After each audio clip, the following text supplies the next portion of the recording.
my summer soaps this year, I'm really doing a lot of oceany and beach themed scents, and this one is going to be more of the ocean side.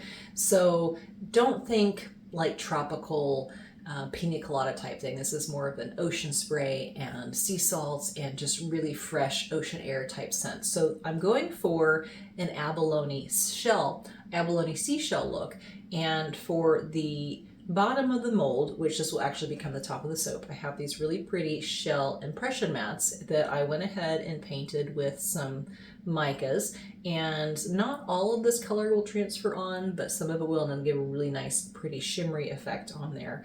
And my goal is to have it look kind of like an opalescent, those deep rich colors of an abalone shell. I've got some deep purple, this really pretty pink, and then the kind of a turquoise teal color going to be more of my bold colors, and then I have a nice black, and then this one is a really pretty sparkly navy color. My plan is to do a design similar to this. This is my white tea and ginger soap that I did for the spring collection, and here I have it transitioning from one color pathway to another. And what I want to do is, instead of going from one to another, I want to kind of alternate between those thicker lines, but then add some thin lines, more of a wispy line of the two dark colors. So I think that's going to be really, really neat how that's going to turn out. So let's go ahead and see how the soap is going to go as I'm making it. It's a really great fragrance to work with.